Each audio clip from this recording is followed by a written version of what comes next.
Let's see. It's recording. I think it's working. Wait, hold on a sec.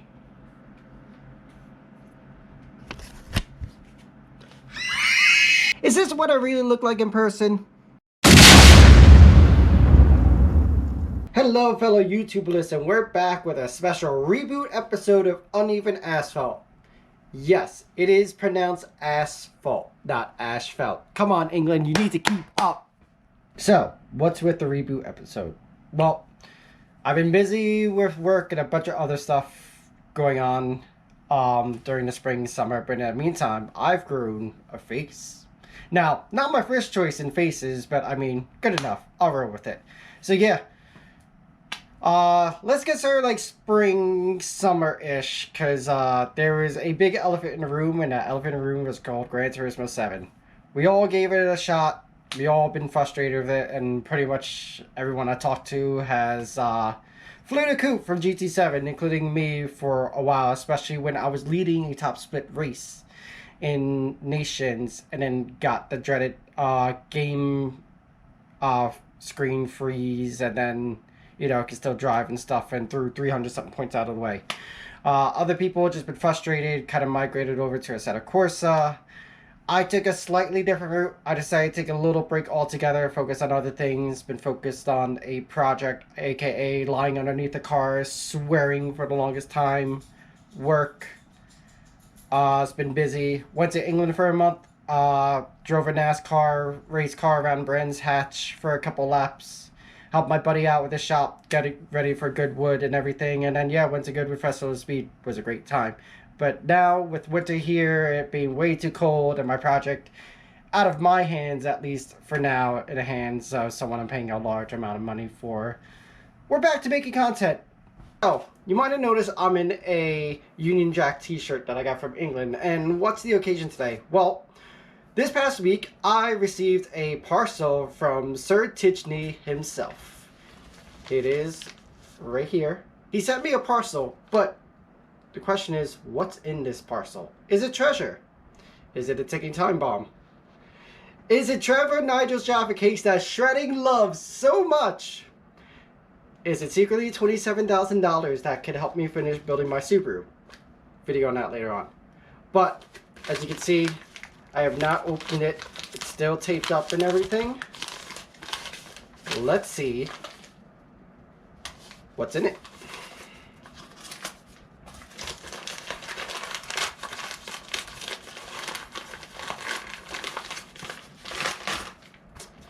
Alright, it is a crinkly box of some sort. It says Ophi Store, which I'm guessing means trophy, so I think it's some kind of trophy.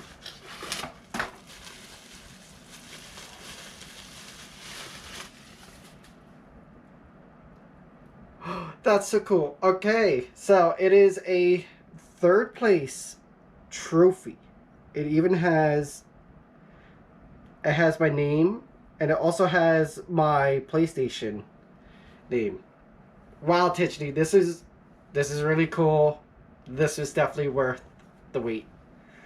So how did I get this trophy?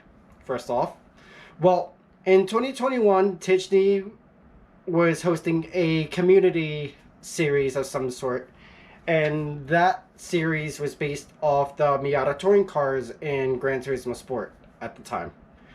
So I'm in a racing club called Grumpy British Racing Club.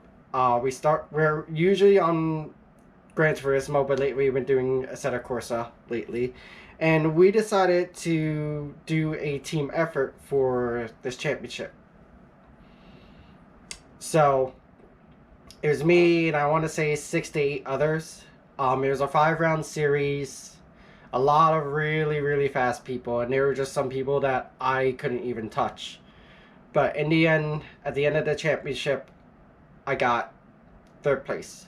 So let's see how I got to that point with this recap. Here we are, round 1 of Tidgney's Miata Mania. You find us here at Blue Boom Bay Speedway using the infield B reverse section. Here we are, qualified 5th in top split. Not too bad for our first race of the series. Now, We in the team learned a little trick how to start these cars as you're about to see. Off we go. You see a lot of wheel spin, but not for me. And here we are, gonna go beelining using our gonna use the start to our advantage, all the way up to fourth. Down on the inside, battling a three wide for second place into the first bank corner. Literally using all of the apron on the bottom to get down as much as we can. You see us climbing from fifth all the way up to second as they're fighting behind us. And now our eyes are focusing ahead on RAG Racer. So heading down into the last corner on the first lap, Antoine Mix having a look down on the inside, but I keep the momentum on the outside, get on the gas sooner, and maintain second place, but losing a little bit the cash ratio down the front straight. Now I was hoping at this point that we kind of just settle down to start bump drafting to catch up to Cash Racer, but I was about to see in 2 seconds betrayal. Antomix and Skull Crusher both dive down on the inside.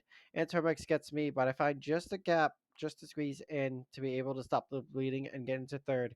Basically, you did not want to be on the outside heading into this corner because there's most certainly death. We just narrowly avoid death there, but we are 2 by 2, losing a little bit of time to the guys in front. Also, I forgot to mention that I made a friend even before all of this kicked off, and said friend is about to reappear. So here we are diving down. I'm down to fourth place now, which I just gave it a skull crusher, just hoping we could work together, establish a connection. As you see here, late lunge down into the inside, you see me, bam, right into the wall. As I got a little bit of help, and there's some shenanigans going on behind us, some accidents. So let's see what actually happened. So following Skull Crusher, I have to back out of the corner. Wasn't expecting anyone to dive down to the inside. Just wasn't going to make the corner at all.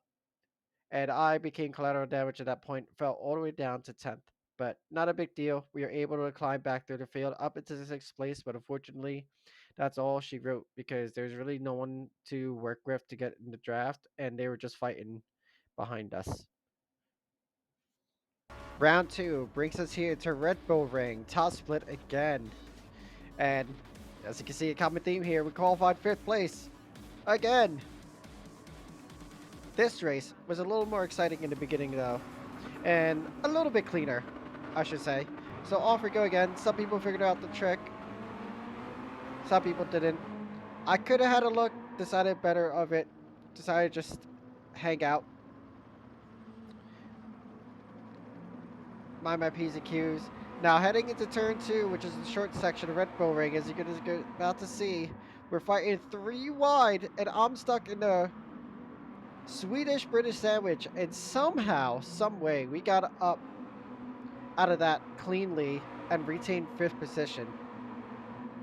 As you just see, it is just a swarm, and there's just battles going on everywhere. Just look at those sea of cars right behind us. So try to just touch base with the leaders. Turn one wasn't my strongest, as you're about to see here. Just couldn't really get the car hooked compared to others. I had to go on the defensive, not leaving an inch of opportunity on the inside for a last minute lunge.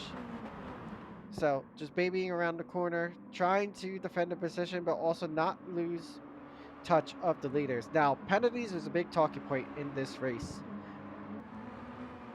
Penalties were very easy to get, and basically the only place you could really bleed it off is this corner right here. As you see right in front of us, 4th place gets a penalty, and that's going to be to our advantage in a couple quarters, actually.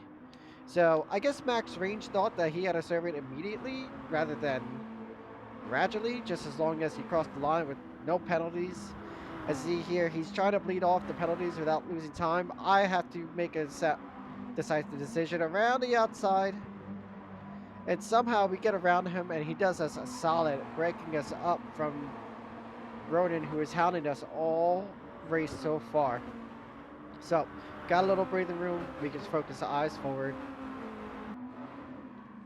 And, well, nothing really else happened. Couldn't catch the leaders. Went from 5th to 4th. Not a bad result for round two.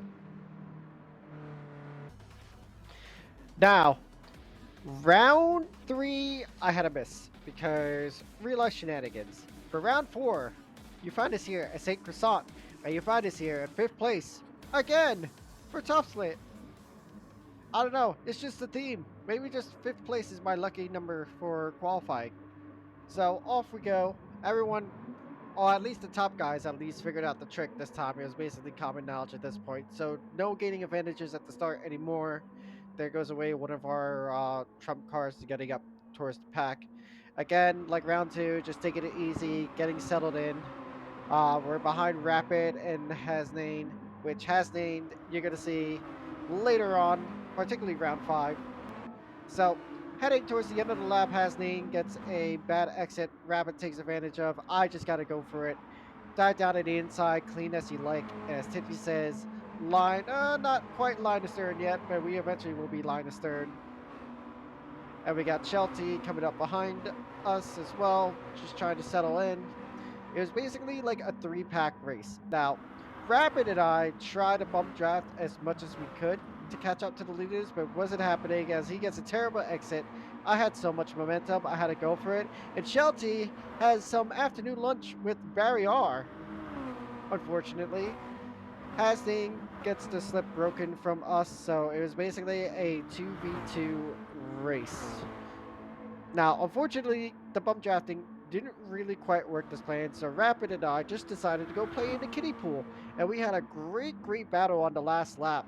And me, I'm trying to hold the wall before Ross Chastain perfected it. Unfortunately, didn't really work out for me. Losing position to Rapid, heading towards the bridge. I get a great exit. Rapid, as I would do, defends on the inside.